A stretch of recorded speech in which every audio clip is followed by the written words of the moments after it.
Birdwatching at the Loeries is the official podcast of this year's event in partnership with VMLY&R South Africa and Bizcommunity.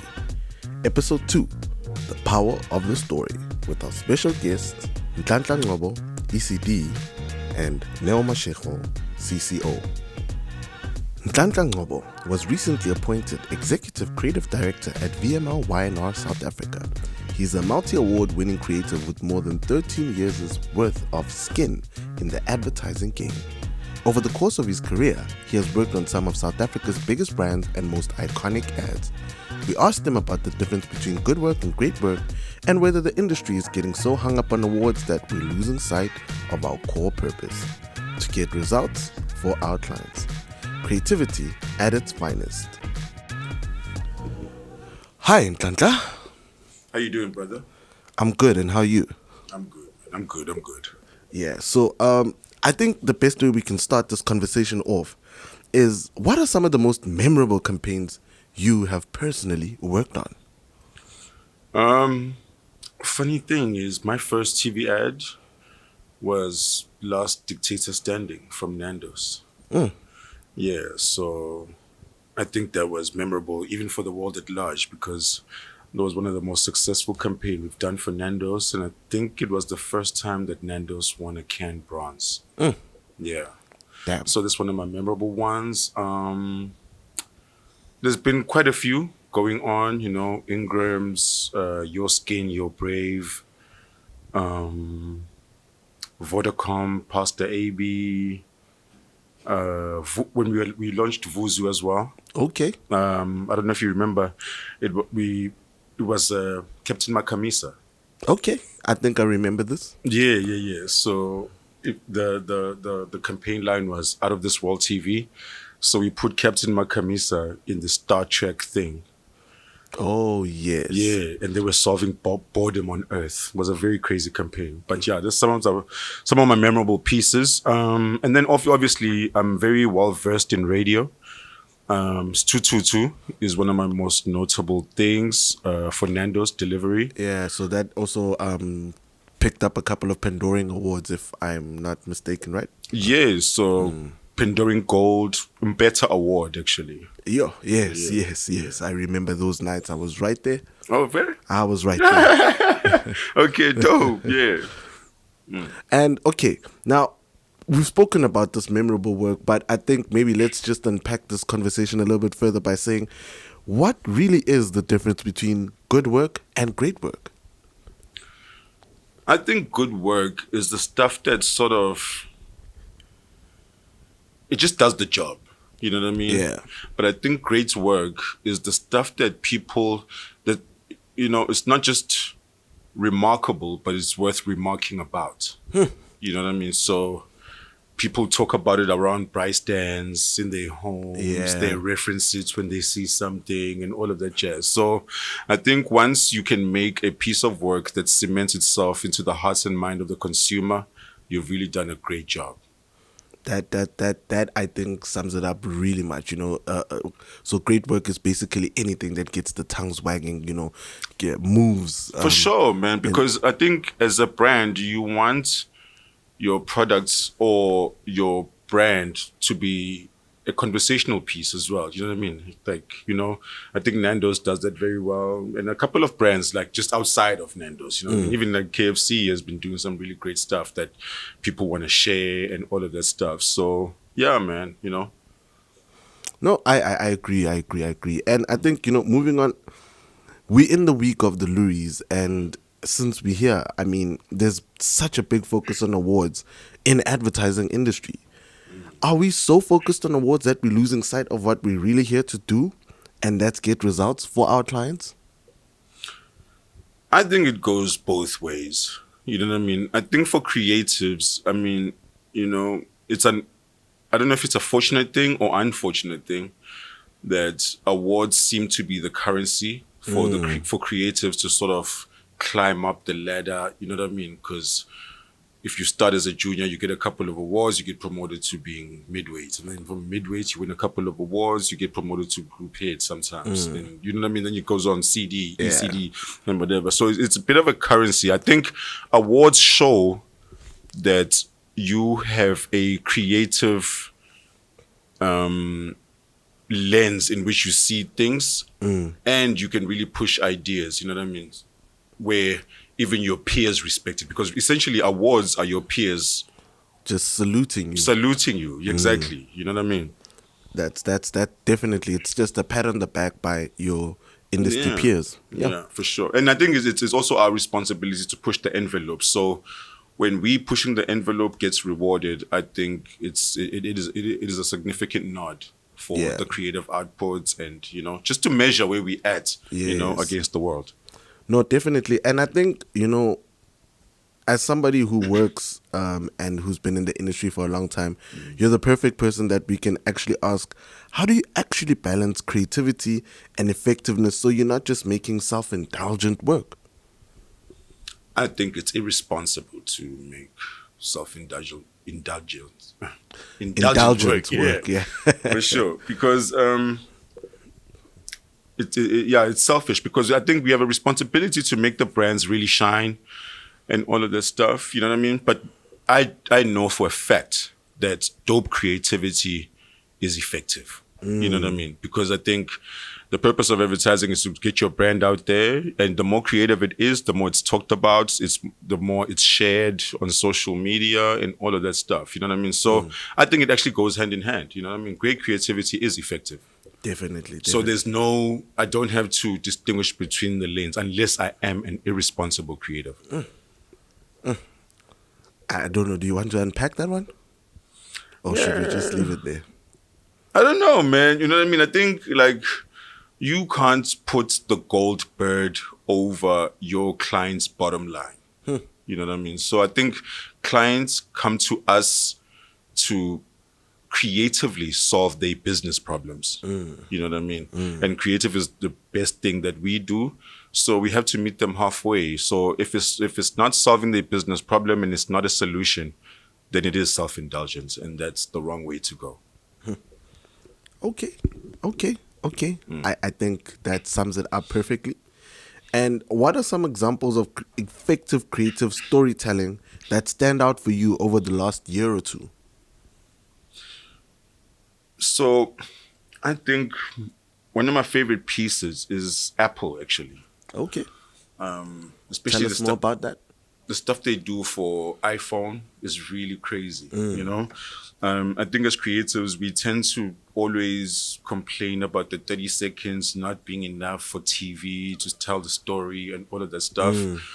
But I think Apple has found a way to really talk about the product in the ad and actually make examples of the product features while still being entertaining, while still being engaging and, you know what I mean, appealing to the consumer. One of the pieces that I can remember off the top of my head was what was it? It was a cinema zoom lens, right? And it was these two detectives sitting in a car. And this guy goes, "I'm the star of the show." So the camera's really focused on him. And then the other guy introduces himself. He's like, "But why am I blurry?" And then the other guy goes, "Because you're not the main character." Then the other guy goes, "But what if I am?" And then the camera starts sort of revealing him on the side, because then it starts to get interesting. You know what I mean? But you check it out for yourself, man. But I think it's really great when the product feature is actually the ad. You know what I mean? And I think you've nailed it by saying that, unpacking it like that, because I was gonna ask you what do you think makes that campaign great. I think you've nailed it, and you've spoken about that. It's taking the constraints that the industry currently has and putting them to the best use that they know how, by solving their business problems for their clients, yet still executing in the industry standard. Exactly. You know what I mean? I think it's all good and well, like, to win awards, but if you're not really hitting the mark in terms of answering the brief, you are actually doing a disservice to us, because then when we pitch like proactive work to clients, they're going to think it's just our thing. Like you said before, it's a self-indulgent thing and whatever. You know what I mean? So it's really great when dope creativity gets the results that it needs. You know what I mean? And just to close this off, I mean, I think you're the right person to ask this, is What advice do you have for young creatives who are just starting out? Work as hard as you can. Really go for gold. What I mean? And I'm not saying go for gold in terms of awards, but try and exhibit your highest potential and your excellence in terms of your executions and all of that jazz. You know what I mean? And also don't chase awards. You know what I mean? Awards are awards. You know what I mean? But if you can have amazing insights that bring a little bit of character to the brand that you're working on and all of that jazz, I think you're on your way. Also, don't chase titles, because I think right now in the industry, there's a lot of people who just want to be group head. I'm a creative director. I'm an executive creative director. You know what I mean? And one of my mentors once said something very important to understand. Sometimes being the greatest creative doesn't mean you're the greatest leader. You know what I mean? So when you're chasing those titles, sometimes you're not equipped for them, but you're just great at what you do. You know what I mean?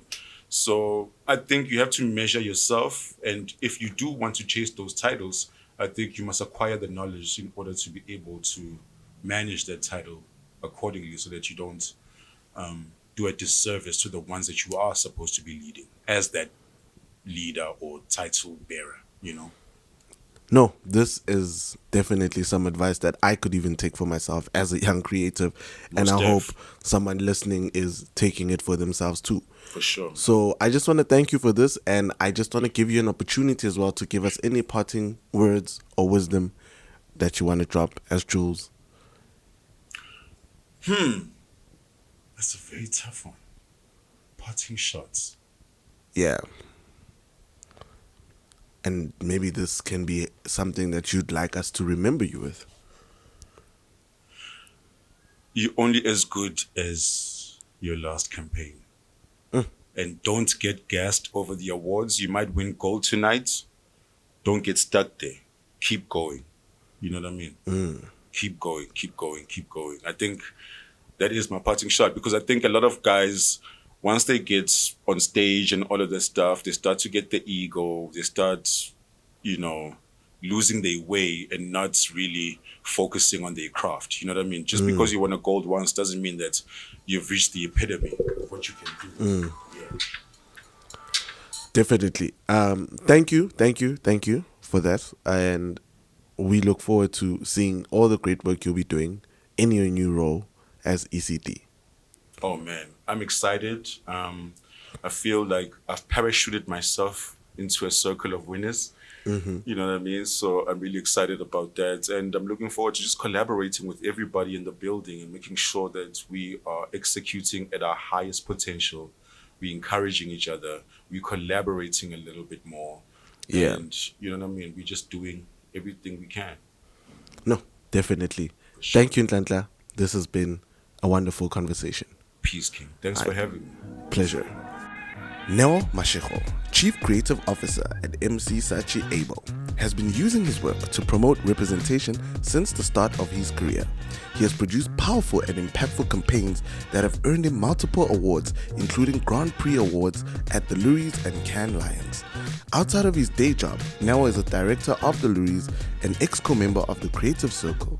He is also the co-founder of I See a Different You, a Soweto-born creative collection aiming to change the world's view of Africa. We speak to him about the ability of stories to change perceptions and challenge beliefs, both of oneself and of others. Hi, Neo. What's up, Marlon? How are you? Great, and you? I'm good, thank you. Good, thank you. Well, it's nice to have you here as we're about to unpack the story that you have with us today. And I think, jumping into the first thing here is that I read somewhere that you wanted to be a lawyer. How did you end up in advertising? I'm one of those people that wanted to be lots of things, which was like a very interesting time in high school. So, law, I fell in love with it because I loved debate, speech, drama, all those. And I think I can put a great argument forward. And yeah, I proceeded and registered for BCom Law. and dramatic arts as two options in my for university at Wits. And then once I was accepted, I chose law. And then once studying law, I realized the truth that the law on TV and the law in real life is not the same. It quickly got boring for me. Yeah. Okay. And through Yeah. that journey, that's how you then discovered that you want to do something else. And advertising, was that the first next thing right after that? Yeah, so like I think advertising kind of found me in a lot of things that I was doing. So my friend studied advertising. So Okay. when I was doing law, he was doing direction. And I used to help him with his projects Oh, as a writer, you know. So, and that's how I actually discovered what really happens by just helping him out with projects he's working on. And then his lecturer was always interested in asking about the person that's writing for him. him. Yeah. And then asked him to tell me about this project called Abaketwa. Okay. There was a competition out. Basically, it was just looking for Black talent who are not in advertising, who are doing other things, and to take on this creative challenge and test. And it was in the newspaper, and you applied, and after that, they give you creative challenges, and you wrote campaigns, made a flag for a country, slogans, and things like that. And then from there, they would select 10 people. And I was one of the 10 that was selected for Abaketwa. That's interesting because it clearly just means that advertising actually chose you Yeah. more than anything. Yeah. But you see, we spoke about a creative collection that you co-founded called I See a Different You. Can you tell us a little bit about that and how you even chose that name? I think that it was a very interesting project that happened to us. Like every creative, when they're in the studio making ads, they all have other creative avenues they want to pursue. Mm-hmm. And as we were talking all the time, this thing came up to go, how can we fund each other to make these projects? And one of the projects was a photography project where we saw a problem in how Black people are represented in photography. And we started the project as I See a Different You to go, this is how we see you. It's not in this one-dimensional way that Black people have always been portrayed in advertising and in other spaces, you know, so because most of the photos were always taken by people who didn't live and understand the full spectrum of who we are, and we wanted to showcase that. So that's how I See a Different You was born. That's such a powerful thing. And is it still something that's ongoing? And what is it currently doing in this day and age in 2023? So how we view I See a Different You, it's a project that will always continue as a creative outlet for different things. It could show itself as a movie. It could come out as an album. It could be fine art. And that's what we did after launching the photography bit. And we moved on to other creative avenues. And right now we are currently working on different aspects. Like I said, there will be a music album and a movie. We look forward to all of this, and hopefully you'll plug us, and soon we'll be watching obviously your social streets to find out more about this project. Obviously, I'm sure you can't give us any more details than that. No, yeah, it's like the challenge that we currently face. Some of my partners have gone full on into art world, fine art, and influencer work, directing, and so we all are balancing multiple careers. So time is a big issue for us, and I think that next year is going to be like an important year for other aspects of I See a Different You. That's something to look forward to, and we definitely will be there looking forward to that. But with the backdrop of I See a Different You, I really want to know How can storytellers use their craft to change the perceptions and encourage people to challenge their beliefs? I think that we like to think that we are everyone is like you, and I think that we are wrong. We all come with lots of different ways of seeing the world. And I think that individual creatives should have the confidence to bring themselves into whatever platform they are in. So when you are in a boardroom, you are there to represent who you are and what you are about, and collaborating with different people to find a new story or a way, So it's like recipes. You have to mix different ingredients to make up this amazing new thing. And that's what we do as creatives. And I think the most important thing is to keep the confidence of having your voice heard. It doesn't mean that your idea always have to be the one that's made, but it's important for it to be heard in the room. It does add on to whatever it's going to eventually become their idea. And just speaking off of that, I'm wondering how much of a responsibility do you think our industry has to help South Africans see themselves through a different lens?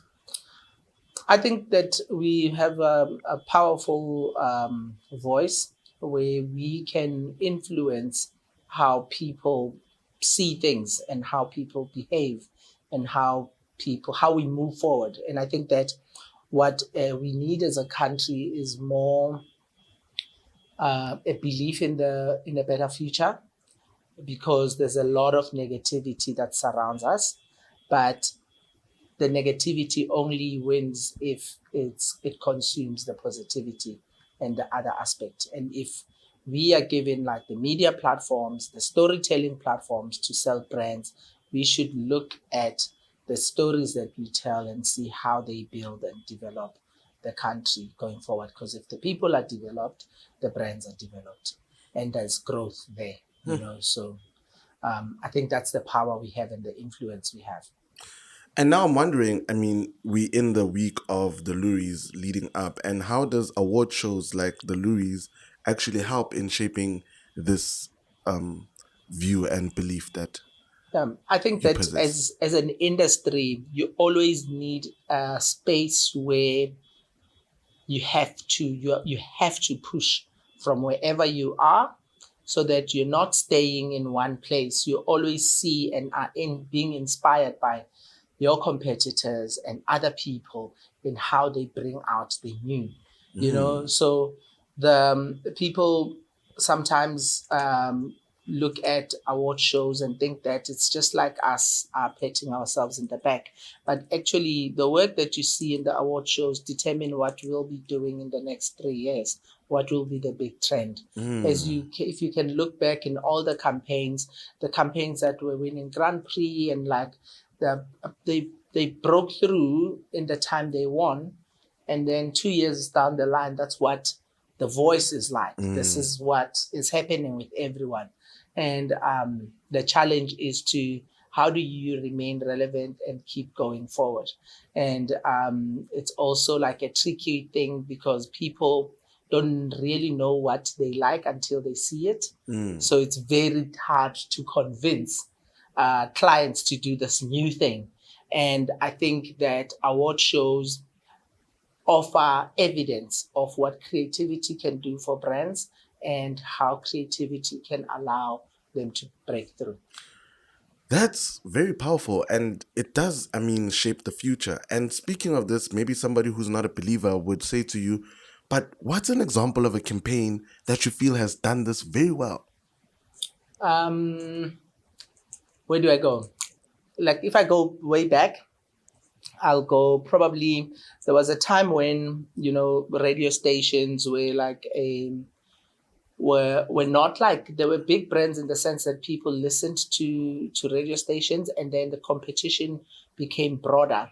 And when Metro FM came out with I Am Beat and What Makes You Black, at the time that question was like a question that was like, hard hitting and looking deep into what is happening in the country. And it was not a space that brands were happy to be playing in. And to come out and say what makes you black at that time made Metro FM stand out in answering that space. And it was a big campaign, and it did very well for the brand, where Metro was like becoming seen as an old brand. But coming out with a campaign like that meant that the consumers took note and looked at the brand differently. And it's like everything about it changed, and it transformed that brand with internally and externally with the people. So, yeah. And that's actually such a powerful thing for it to happen. I mean, you spoke about how the brands are sometimes afraid to play in those spaces, but when we bring it back into the agency side, I mean, we as the creatives are supposed to push that work. So what do you think creatives should have top of their mind if they're going to be successful in challenging entrenched biases in society? I think that it goes back to what I said initially. It's bringing yourself. What becomes important is what's the job at hand. What problem are you solving? Yes. As a creative, and how does that problem live out in the consumer's life, and what is feeling like would be a consumer would agree with the brand on a certain narrative. But at that time they might not know it. They might not they'll know it in the back of their mind, but they wouldn't be able to articulate it. And if as creatives we can bring out that sentiment and articulate it in a way that is representative of the brand's ethos and representative of how the brand can be an answer and a response to how the consumer is feeling on the ground, or how the consumer wants to express themselves. You know, if you look at Nando's as a brand, what Nando's have always been able to do is to tap into the sentiment of how the consumer is feeling and not expressing it daily, but Nando's allows the to have that topic, to be able to speak about that hot topic in an interesting and have a twist that makes it fun and enjoyable, where the consumer can go, this brand is with me, they know how I feel, they understand it, and it's true to their brand. But because as a challenger brand, that also positions them well to compete with people who are like well entrenched in the space, because then now they stand out, and also standing out for a truth and a particular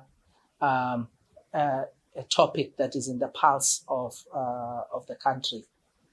That is actually quite powerful. But now, as we bring it back now, the creators have got all those ideas, taking them now to clients and having to sell this to people who maybe are somewhat, afraid of delving in those directions. What's the advice that you'd give in tackling that challenge? I think that that's a good space where, because there is no single right answer and a person that knows exactly what the right answer is. And that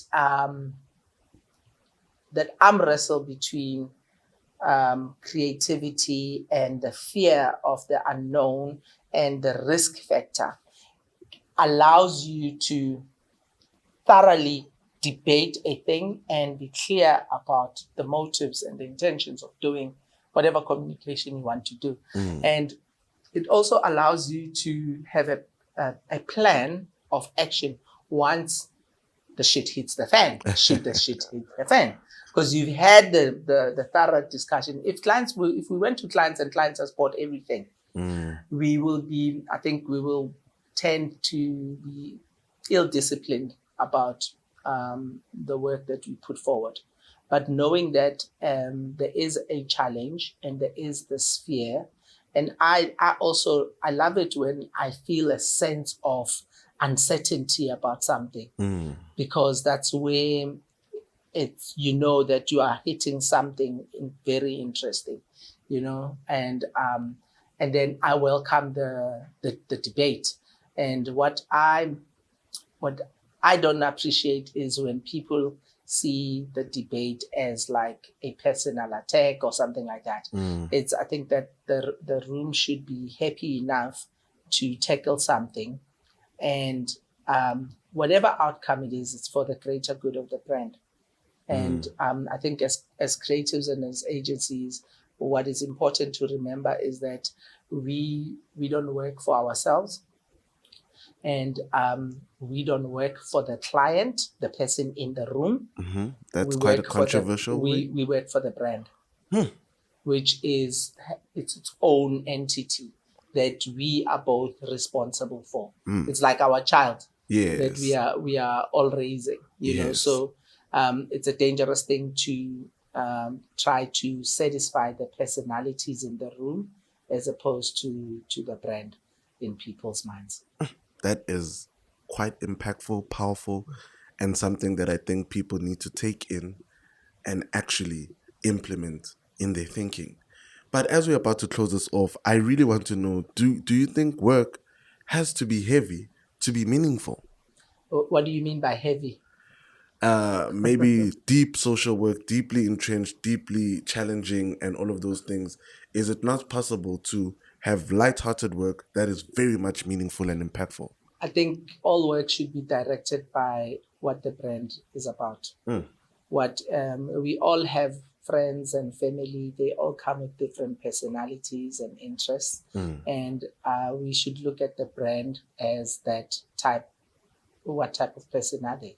You know, and the work should answer and be representative of what the brand is about, and not whether the latest trend is making sad, emotional ads. If the brand is not it's not a funny and fun brand, it's like maybe serious and snotty. That's what the brand is. You should be representing that personality the way it is. You know, I think that's the important thing. It's like, if we stick to the truth about the brand, it makes our lives easier.